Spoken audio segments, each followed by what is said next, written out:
number one source, Sports Card Nation. The hobby is the people. Sports Card Nation. What is up, everyone? Welcome to episode 314 of Sports Card Nation podcast. Hope everyone is doing well out there in the hobbyverse. Our guest is returning as our usual part two. That guest, Sal Berry of Puck Junk, a writer, a collector, a dealer. Like myself, he wears many hats in the hobby, and I think he does a great job in all of those. I hope I do even 75% of the job he does, because he's really good at what he does. And we're going to talk more hobby, more hockey, and just everything in general. So glad to finally have him on last week, and today is the conclusion of our conversation. And we're going to take a quick 30-second break, and then we'll be back with Sal Berry. Hi, I'm Isaac Alpert, a longtime card collector and the co-founder of the Penny Sleever. My wife and I started the Penny Sleever with a simple premise in mind: to offer collectors top quality supplies at fair prices. We offer a full range of hobby supplies, and we'll get them to you fast. Whether you're looking for a 260-point magnetic for that oversized patch card, or a slew of semi-rigids for your next PSA submission, the Penny Sleever has you covered. Shop now at thepennysleever.com and use the promo code SCNation to get 10% off your first order. That's SCNation for 10% off at thepennysleever.com. The Penny Sleever. Top quality supplies, fair prices. All right, guys, happy to present you part two of our great conversation with Puck Junk's Sal Berry. I know you attend the Expo in Canada. I've been to the one in Toronto, and kind of when it was a few years back. It wasn't a recent one, probably 4 years ago. Kind of went in open-minded, and it was a great 3 or 4 days that I was there.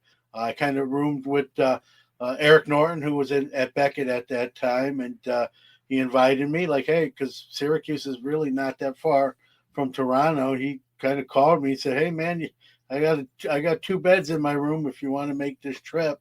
And I did. So thanks to Eric. And it was a great time. I bought some cards, saw some people that maybe you don't always see, being that's in, north of the border. And obviously it was heavy hockey, as you well know, but there were other sports there too. Primarily hockey, and they do a great job with like interview guests and signers. And I kind of coined it. I don't even think it was kind of like the Canadian National. And I don't mean that, in a derogatory, but it's a huge event. It's a huge show. And there's probably people who maybe can't get to the States. So that's their Super Bowl show. I got to get back. I almost went this year, to just schedule-wise wouldn't cooperate. So I plan on going again. Just kind of speak to that show. It's not fair to compare it to the National, but it's a great show in its own right. And as someone who's obviously done both, kind of your take on the the Expo. Well, it is a smaller show than the National, I'll say that. But it's more concentrated with hockey. So, if you like hockey, you're going to find a lot of hockey at the National. It's going to be like 10%, if that, right? You go to the Expo, it's going to be 80 to 90%. You'll find a dealer at non-sports. You'll find dealers from the States who bring their non-hockey cards. They'll bring their baseball and their basketball and their football, because people in Canada want to collect those also, right? So it's more concentrated. If you're a hockey fan, it's definitely worth the trip, because every table, or almost every table, is going to have something that's going to want to make you stop and look. Like when I would buy at the National, there'd be just so much stuff that I'd skip. Okay, here's a guy with 4 tables of autographed baseballs. Guess what? I could just fast track right past those tables. I don't buy baseball. I don't buy autographed baseballs. But at this show, it's like, oh, that guy has hockey. Oh, that guy has hockey. That guy has team issued sets. Oh, that guy has dollar boxes. Oh, that guy has cards from this year so I can finish my sets. That guy has vintage, right? So it's definitely a show that you're going to want to try to spend 3 or 4 days at. It's a 4-day show. If you like getting autographs from hockey players, I mean, the most recent expo that I went to, I want to say there were 35 hockey people signing autographs, which a good national might have 5 or 6. Last year's national had exactly 1 hockey signer, which was Dominic Hasek. A couple of years before that, when I was in Chicago, there were like maybe 4 or 5 hockey guys. So here, this was like 35 hockey guys. And then, some actors, some baseball players, I think 1 or 2 football players. So it's a mix, but it's definitely skews heavy in hockey. So I would say if that's what you collect, make the trip because you will find a lot of stuff that you like. And also with the exchange rate, it definitely helps being an American and changing your American money to Canadian money, and just gives you get more bang for your buck, so to speak. All right, a little bit of a hot seat question, not too bad. Obviously, both shows are great. Like you said, the National is obviously bigger. As a hockey dealer, and strictly from the business side of it, if you will, I'm not comparing the shows to like as many people as you meet or events after the show, but strictly as a dealer, do you look forward to the expo more because for what your inventory is, you're going to have more percentage wise, a better chance, you have a bigger audience on percentage wise, or not necessarily? You mean selling at the expo? Yeah. Comparative to the National. Well, I would not sell at the expo, and I haven't, and I have no plans of doing so, because being in the United States, you got to bring your stuff over the border. You got to, and then there's taxes and stuff like that. As far as like when you bring merchandise in, if I understand this correctly, when you bring merchandise in, you have to kind of prepay what they would tax you on your sales. And then when you come back with the merchandise, then you say, I sold this and I didn't sell this, and then they refund you the difference. So there's just a lot of just from upfront logistics and upfront costs and stuff like that, right? So I wouldn't really do that to sell. Also, I kind of like being a big fish in a small pond, right? Like if I go and I sell hockey cards, guess what? He has hockey in Canada, and they have an advantage because they drove there. So they're not spending a lot of money on airfare and stuff like that. Or if I drove there, it would just be like forever, right? I mean, and expensive, like gas and everything.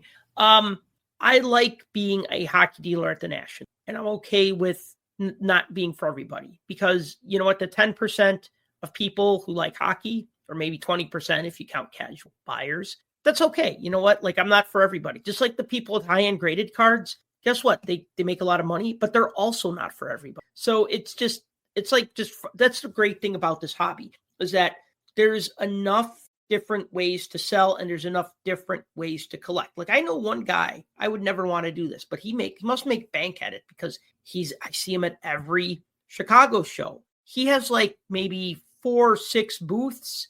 All he sells are quarter cards, tons and tons, and he has them under his table, and he has boxes stacked on top of each other. And there's always just people around his table. It's like a feeding frenzy, and they're going through, and they'll be like, "Oh, you like football? I got some football," and they'll just hand you a box. And, I've gone to his table and spent like $80 or $100 on just quarter cards. So obviously he's doing something right. But if you look at it, some people be like, quarter cards, So yeah, I mean, so that's kind of my perspective. I'd rather be a hockey seller in the U.S. than a hockey seller in Canada, where it'd be crowded. Yeah, great point. I didn't even think of that. And I apologize. I didn't realize you went but didn't set up. So I'm going to ask you from a dealer. Nope, just went to buy for my own collection, and to buy for my own collection mainly. If I find something that I think I could sell in Chicago, yeah, of course I'm open to that. I mean, we're all open to that. We all do that, but. Yeah, definitely went there to buy something. Yeah, you mentioned like buying, like, what do you PC, Sal? Like, what does it make your showcases at a show? Like for me, I'll answer kind of like my own question. Like for me, as a fellow dealer, I collect graded Hall of Fame rookies of all sports: baseball, football, hockey, and basketball. Basketball probably being number 4th on that list, but I still have that. And will you see that in my showcases? If you see a rookie card in those sports of a Hall of Famer, it's one I have duplicates of. Like the first one stays home. So for you, what won't someone who's looking at your setup, what won't they see, or what do you keep and not for? Well, I like complete sets, especially vintage sets. So like I'll give you like for instance, I bought at the most recent Toronto Expo a complete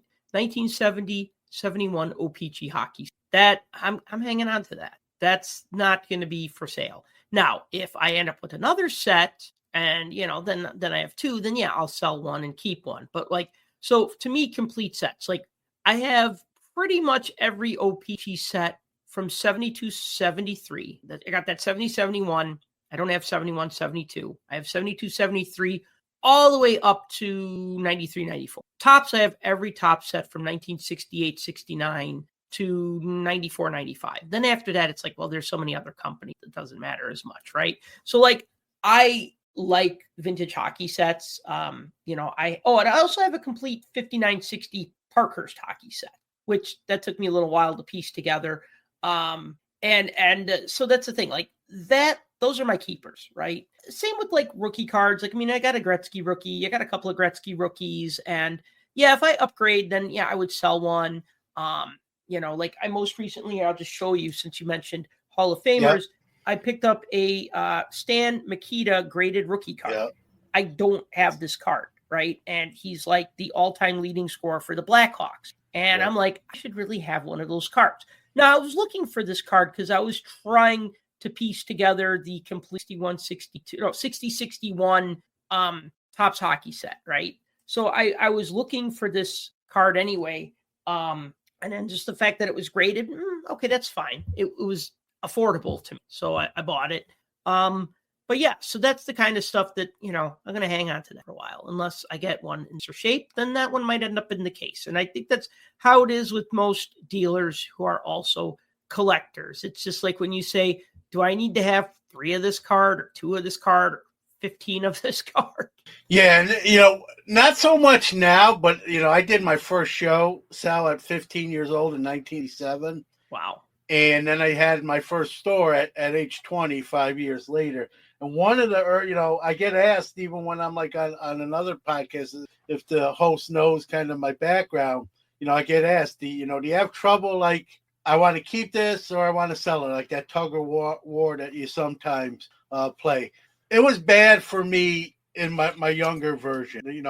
Now I'm better at like, no, that's going in the show inventory or that's not going. But in my earlier days, show days, store days, I had more of that tug of war. Like, oh, I kind of like this card. I'm going to kind of hold on to it, not put it in the showcase. And a lot of those times, looking back, hindsight being, like, man, I should have sold that when I had the chance. So that's a thing that used to be an issue for me, not as much now. So that's nice that it's not. But it I had a partner in my store, and he'd be like, "What's that stack of cards in the back?" And I'm like, "Those are like PC." He goes, "Well, bring them home. Like, why you even have them here?" And like it was just, I was like, I'm tempting myself, put it out or leave it back there, and so he's like, "Well, just if you're not gonna sell them, take them home, and that way nothing can happen to them or whatever." And I've gotten better at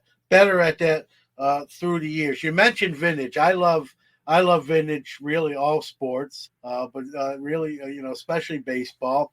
As a dealer, and I'll ask you this on the hockey side, it's getting harder to kind of restock and buy it. It's easy to sell. I don't want to say easy to sell, but it's easier to sell than to necessarily buy. And there's more, on baseball and football, and there's a lot of people starting to get into the vintage. I do carry hockey, not a ton. I'm sure you have way more than I do. Do you find it harder to kind of restock vintage hockey or not necessarily? Oh, yeah, absolutely. Because everybody who is buying hockey, not everybody, but a lot of people who are buying hockey, they're buying the new stuff. I mean, look at like what are the breakers breaking, right? They're breaking, excuse me, take a sip of coffee here. Yeah, go ahead. Go ahead. Yeah, no, I sound like I swallowed a frog, but yeah. So the breakers are breaking new stuff. So there is just a deluge of new stuff out there, right?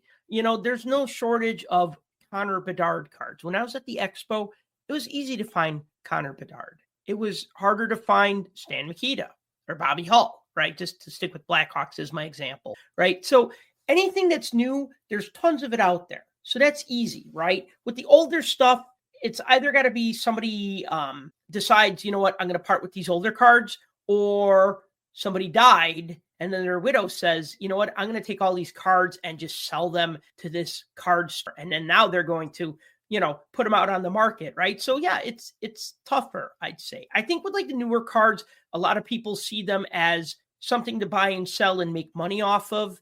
And with the older cards, it's like stuff that people want, stuff that people like. So they kind of hang on to them. Yeah, that's a great point you made there, the last line, right? I think you're seeing less vintage gets flipped, where, like you said, the modern, the ultra modern is more like, hey, I'll buy it on Monday and sell it on Friday and buy some stuff. And then the process kind of gets repeated. As a dealer, what percentage of your inventory is vintage to modern? Again, it's hard to it's not an exact science. If you had to guess, what would you say percentage vintage to modern? So if we're talking like pre-1990, I'd say maybe 20%. And it might be less than that because I sold a lot of it at the last National. Again, because it doesn't restock as easy. And then also because I'm buying new cards, right? So I'm always going to buy new cards, right? Because I'm a collector, right? So I like buying the cards. I like opening the packs. Even if I don't build the set, I'll try a box. If I like it, I'll get more. If I don't, that's okay. If it's in my budget, I'll buy it. So then I end up with cards that I don't necessarily want, right? So it's easier to buy, 23-24 product than 86-87 product. I mean, it's ridiculous that unopened boxes, I saw an unopened box of 88-89 Topps Hockey. And I was just like, oh, that would be so much fun to open because that was the first year I collected hockey cards. And I'm just fond of everything from the wrapper to the Wayne Gretzky card where he's holding up the Kings jersey. And so I'm like, okay, $800.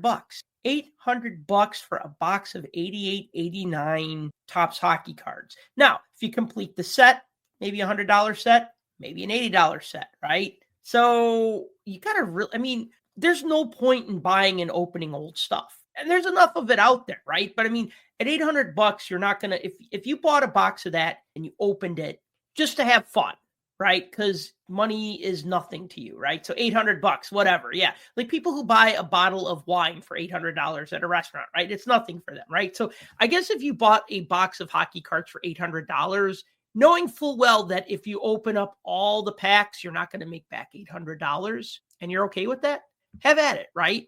But that's not what I can, right? So it's easier just to buy $800 worth of new stuff, get lots of new stuff, and potentially something that people would want a little bit more, because I hate to say it, but if I get a young gun of Macklin Celebrini, or even if I buy last year's Series 2 and I get a Connor Bedard young gun, I'm probably going to have an easier time selling that than a complete 88-89 Topps Hockey set, which is unfortunate, but that's just how it is. Yeah, it's the, what have you done for me lately type of, mantra that many people in the hobby go to. And I agree. And listen, I used to open a lot more wax out than I do now. Like you said, and I don't mean this as, I'm just being real like you were, right. Generally, it's a losing proposition. Sure, there's exceptions to that rule, but like you said, you got to kind of go in there expecting that. And if you're comfortable, with that expectation, you'll be all right. But, that's the gambling aspect of the hobby, is buying a box and open. There's no guarantee you're going to get what you paid for it out, what's in the box is going to match what it costs. And that's the risk you take. And then sometimes it does happen. You hit something huge and you get that adrenaline rush. But like you said, to me, I agree with you. You're better off buying the cards you want to kind of, whether it be for PC or for show inventory. But like you said, I was curious to see how it was on the hockey side, but vintage is getting a little trickier to kind of the restock, at least for me too. And I'm always asking, like, people I know that are at my table, hey, I'm at the point where I'm like, listen, I don't need it in grade worthy condition.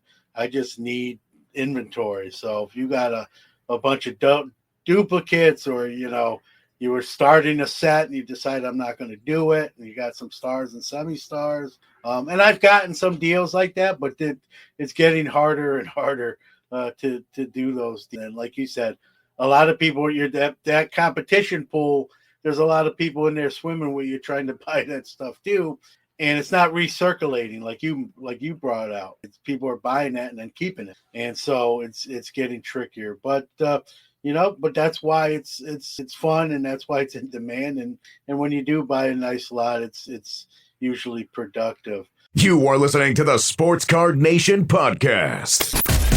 We'll be right back after this break. Iron Sports Cards is your #1 source for all your PSA and other grading submissions. Their elite status improves turnaround times. Heck, they even provide the card savers. Their chat rooms provide updates on all your submissions. They also offer wax options and single cards to cover all the bases. Check them out on Facebook at Iron Sports Cards Group, or on the web at ironsportscards.com, or even give them a call at 1-877-IRON-PSA. Rob's got you covered. For nearly 50 years, Sports Collectors Digest has been the voice of the hobby, bringing you comprehensive coverage of the sports collectible industry. From industry news, auction results, market analysis, and in-depth stories about collectors and their collections, Sports Collectors Digest has everything you need to know about the hobby. SCD is also your leading source for listings of sports collectible dealers, card shops, card shows, and the latest from the industry's top companies. To check out all the latest news or to subscribe to the hobby's oldest magazine, visit sportscollectorsdigest.com or call 1-800-829-5561. We are back. I got to ask you a couple dealer questions. I'm a pricer. Like, all my stuff is priced. I've kind of been like that for day one. When I'm a consumer at a show and I'm just walking around, believe it or not, I'm a fairly shy guy. I don't like to ask, like, hey, how much is this? I'm not saying I don't. I have. It's not uncharted territory, but I'm more apt to not, and maybe just go to a table and try to find one with a price on it. What's your philosophy as a dealer? Are you a pricer or no? I price almost everything. There might be a few things I don't price for whatever reason. Not to keep people guessing, although sometimes to keep people guessing. But no, like I absolutely do price my cards. I find it annoying when people don't price their cards, because then a lot of times I find it like when people don't price their cards, like sometimes they just want too much for them anyway, right? Yeah. But then it's like I have to play like a game. Like, remember memory when you flip over a card, you flip over another card, you go, oh, those don't match, and then you put it right. So then you go, how much is that card? And they go $20, and you go, oh, okay. How much is that card? And they go $25. You go, oh, okay, right. And then like, how much is that card? And they're like $40. And you're like, oh, okay. And it's just like you get tired of asking questions, right? Like, because look, everybody has a threshold, like what they think what they would like to spend on, like what they think it's worth or what they'd like to spend on it, right? So I'm just not interested in playing games at other people's table. And at the same time, I don't want people to have to feel like they have to do that at my table. Like, people have come up to me, they haven't bought it, they might not buy anything, but they'd say, I appreciate that you price your stuff.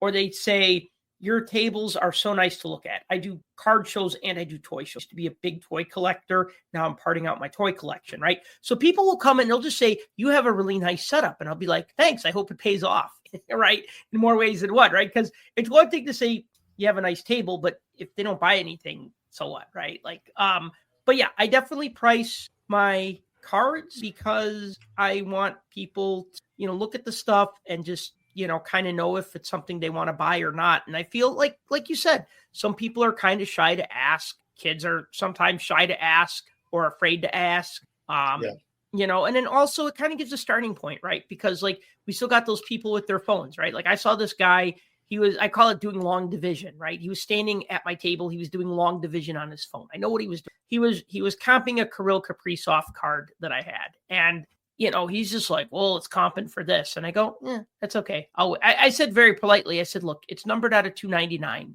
I'll wait. He's having a great season. He's second in scoring in the NHL right now.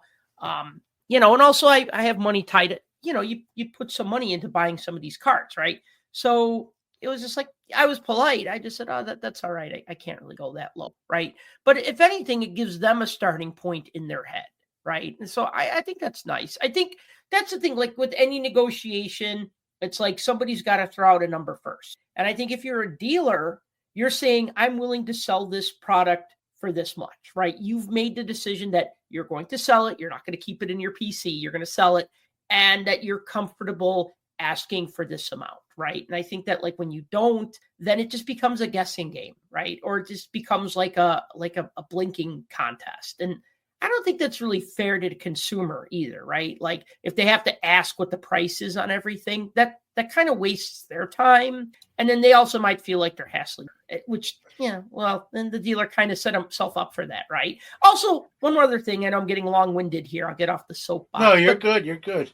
I think it's also lazy on the dealer's part. Yeah. I mean, how many times have you seen where they have boxes of cards and you go in, you reach in, you grab a card, you start, and you go to the cards and they go, they're all different prices. And you're just like, yeah, it is. I tell you sound like me almost across the board, Sal. It is sort of lazy. I get comps change. I get how comps are a big thing. But at the end of the day, like you said, with the Kiprusoff example, right? It's your card. You can put whatever you want on it. And just as well as I do, right?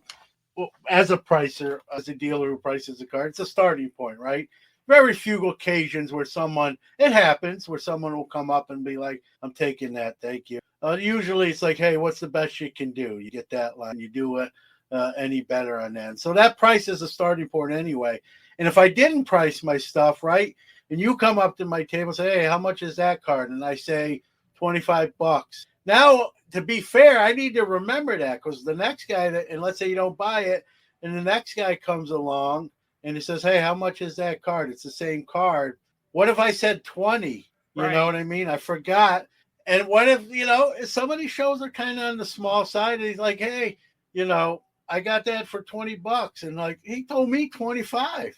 And then you can really rub somebody the wrong way, where if it's priced, it's stickered for everybody to know what it is, and it's whoever wants it bad enough or first. And I think when you don't price your stuff, it just can lead to some issues like that. Hey, he told me that, he told you this. I don't, he's inconsistent, and even if you mark them up a little higher, knowing like, hey, someone's going to banter with me or haggle me on price, which I do the same thing. It's not a bad thing. I don't mean that in a derogatory way, but like you said, it's a starting point. So like you, I price. I think it's easier. So like you said, some people aren't going to ask, so it keeps them as potential customers, where if you didn't price and they're not going to ask, you've already eliminated them from a potential sale, because you could have the best price on it. It could be $100 card and you want $30, but you don't price it. That person's not going to ask to ever know that. So where if you price it for $30, someone's just going to come along and say, that one's mine, I'm taking it. So I think by not pricing, you sort of eliminate a percentage of that, of people who are buying that are not just going to ask you. And I don't want to do that.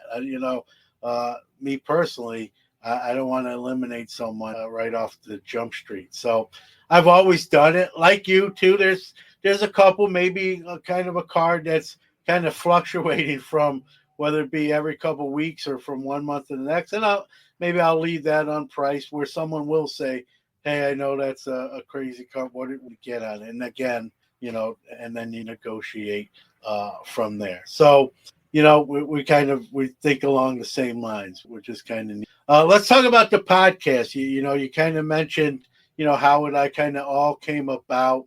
How long have you done it? Kind of what do you interview people? Let people know about your show and what it entails. All right. So my my podcast is called the Puck Junk Hockey Podcast, or the Puck Junk Podcast. I started it in 2015. I started my Puck Junk blog in 2007. And then I added the podcast in 2015. And then I added an online store in 2019 where I sell my original t-shirts, hockey-themed t-shirts. Some are based on, they look like old Topps hockey wrappers. They're not. They just look like them, but they're my own designs. I have some other ones that are video game themed, hockey video game themed. So I started my store in 2019, and they started my newsletter, my weekly email newsletter in 2023. So I got all these different facets, but the podcast started that in 2015, talked to people in the industry who have to do with hockey cards. Sometimes I've been lucky enough to talk to some former NHL players who talked about their career with us. I thought it was funny when we interviewed Craig Patrick, who used to be the general manager of the Pittsburgh Penguins. He was the GM when they drafted Jaromir Jagr 5th overall in 1990. He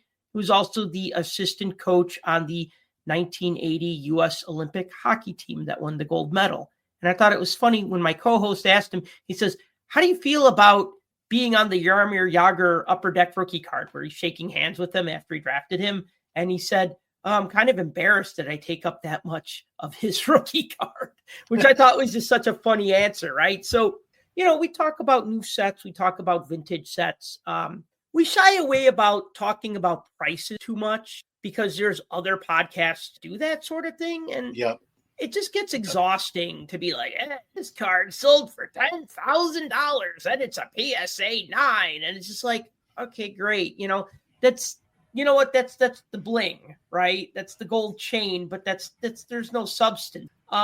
We did, though, I will say this, when Upper Deck Series 2 came out and the Connor Bedard Young Gun started hitting eBay right away, we did a podcast about that card and just how the card, the first one that sold on eBay was $1,200. Ridiculous, right? And we talked about just that whole day, how the card started at $1,200 and then it kind of went down to $700, but then there were the different variations and inserts and stuff. So we do get caught up in that from time to time because it's hard not to. Yeah, and that's nothing wrong with that. So I'll stick up for you too. That's important stuff. That's especially in a player who's kind of, at least even before he's done anything yet, sort of changing the landscape of the market. I don't think there's anything wrong with that. And like you, we don't, even on this show, I don't talk a lot about pricing, but it'll come up sometimes. But my philosophy is this: that stuff is all out there. You can find out. I'm not breaking it hey, this it's not like any kind of insider information.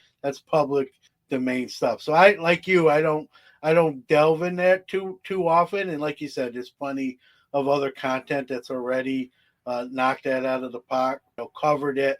And I'm more, personal stories and the people in the hobby and that sort of thing and what they're doing rather than the up and down, pricing. I mean, it does come up occasionally, but it's just not my focus, much like you mentioned. So, but go ahead. I just kind of wanted to interject. No, it's quite all right. I mean, your show, interject away. But I the thing is that a card being highly desirable right out of the gate, kind of like Alexei Lafreniere in 2021, right? You have to talk about these things. Well, you don't have to, but you should, because they drive the market forward. But you're right. Sometimes it was interesting to sometimes we would recap, here are the 5 biggest eBay sales from the last week. But then it was just kind of okay, a Sidney Crosby rookie card with an autograph sold for this much, and a Connor McDavid rookie card with an autograph and a pack sold for this one, right? So it kind of just became more of a laundry list or a grocery list than actually talking about why that's important. And I think that's the thing, when we talked about Bedard and why that was important. So that's kind of what we cover, though. We do interviews with people who work in the industry. We interview hockey players. We, sometimes have other guests on. And we talk about new sets. We talk about old sets, right? Because we're all, myself, Clemente, and Tim, we're all collectors. So, we like to talk about the stuff that gives us joy in collecting. Yeah, much like the tagline of the show, right? The hobby's the people. I get the cards are the the common thread, but right, it's us who make up that hobby. Without us, there is no hobby. So I love those stories and the personal aspects of those. So I like that more. Like we just said, I like that more than even the talking about what a card or set or sealed wax went for. Although we do, like you said, we do have to cover that at certain times because it is important just the same. So I'll one more question and I'll let you kind of give out all your credentials, social, website, where people can grab the shirts, listen to the podcast. I'm a guy that likes to find under the radar players in really any sport. You're the hockey guy, so I'm gonna, an underrated player in the game right now that doesn't get enough hobby love but should. Ooh, that's a tough question. Because there's a lot of players that should get hobby love that don't, that are underrated. Like, okay, this guy's obviously going to be in the Hall of Fame, so saying that he's under the radar is ridiculous. But like Evgeny Malkin on the Penguins, right? Yeah. He's been in the league just 1 year less than Sidney Crosby.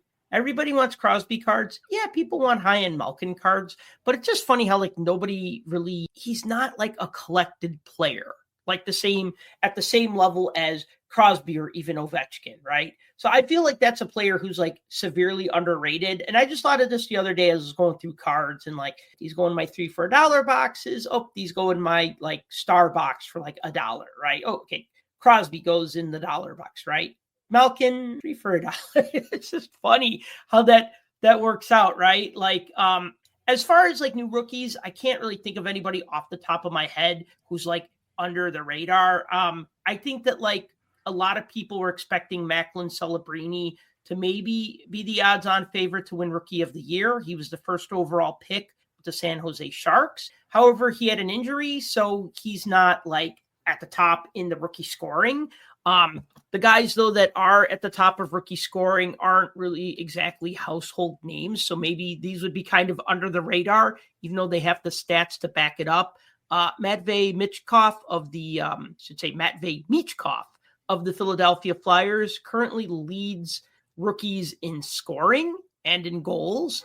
And then Logan Stankoven of the Dallas Stars leads rookies in assists, and he's second in points, right? So just off the top of my head, when you said, when you asked me earlier, like, yeah, think of some players to talk about, I was thinking, yeah, Stankoven seems like he'd be the one to win the Calder Trophy, although Michkov has a few more points right now. And a lot of times with forwards, the league tends to kind of lean towards, okay, which forward rookie had the most points? They're the winner of the Rookie of the Year.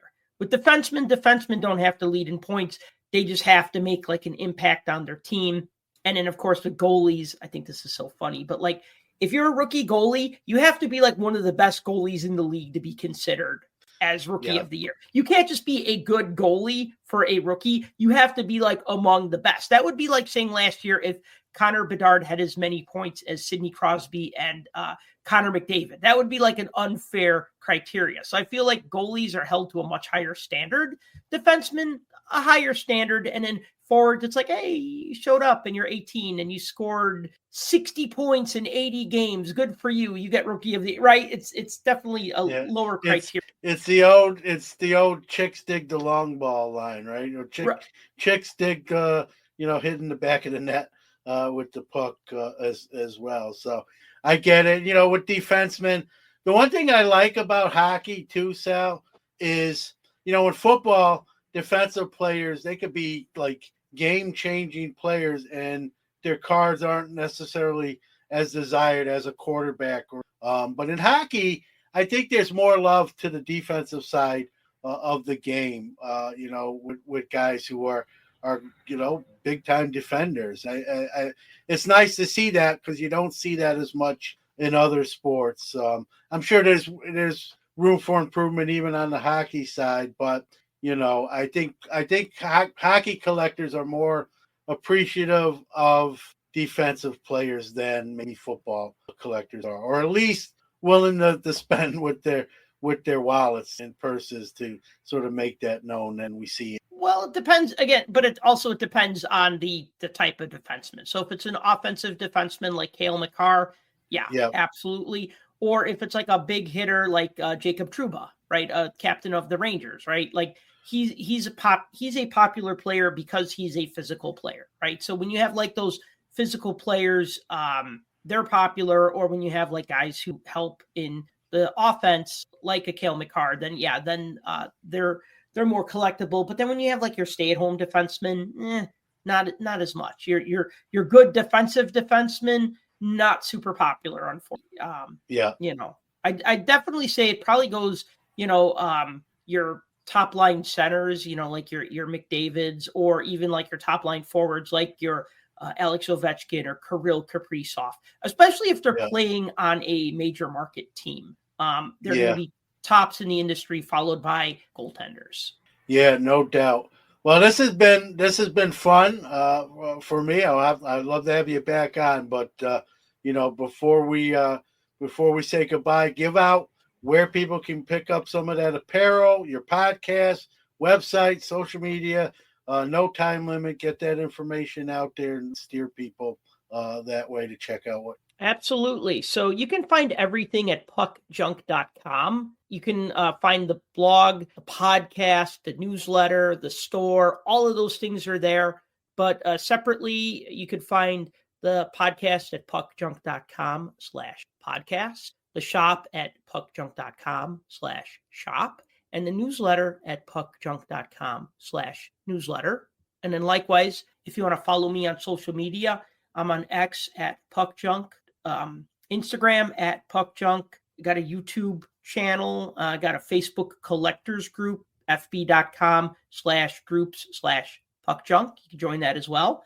I'm pretty much out there on all the socials and such. So if you want to follow me there, I'll follow you back. And hope you check out some of the things that I got, my podcast, my newsletter, and so forth. Yeah, listen, you're approaching your 10th year of on the podcasting side of things, and as you well know, and I well know, at 6 years, that's a long time in this space. So hats off to you there on approaching your 10-year anniversary. Thank you. Very cool. Sal Barry coming on the show. That was part 2 of our conversation. Part 1 was the last Friday. If you want to catch that one, if you didn't already, we appreciate all you out there for tuning in. Great having Sal on. A lot of the same hats we wear, right? Collector, dealer, writer, hockey fans. But I mean, his hockey knowledge is far superior to mine, and leaned into that a little bit during our conversation for sure. So we'll have Sal back on, as long as he'll come back on. Definitely can talk more current events and maybe more hockey, the sport as well next time. So look forward to that down the line. All right, we're going to hear from our Hobbies to People announcer, some closing thoughts, and wrap up this week's episode. Time for our Hobby is the People Announcer of the Week. This is David Keppel. Remember, the hobby is the people. If you'd like to be the Hobby is the People Announcer of the Week, do a WAV or MP3 file and send it to sportscardnationpc@gmail.com. That's a wrap for this week. Huge thanks to you, the listeners out there, because without you, there is no us. If you like the show, we truly appreciate positive reviews. Big ups to our great guests who drive the show and our awesome sponsors who make it all possible. Sports Card Nation will be back next week, but don't forget to catch either Hobby Quick Hits or Card Mentions coming up on Monday. I'll leave you with this. How do we change the world? One random act of kindness at a time. Remember, the hobby is the people. Hobby Hotline is the hobby's only live interactive call-in show. Join some of your favorite hobby personalities every Saturday, 11 a.m. Eastern, 8 a.m. Pacific, to discuss the hottest hobby topics. If you miss us live, catch us after the fact on all major podcast platforms. Follow us on socials at Hobby Hotline. Hobby News Daily is your homepage of the hobby, providing original writing, exclusive gem rate data, a daily morning minute podcast, and some of the best content creators in the hobby. Remember, hobbynewsdaily.com and @Hobby News Daily on social. Happy collecting!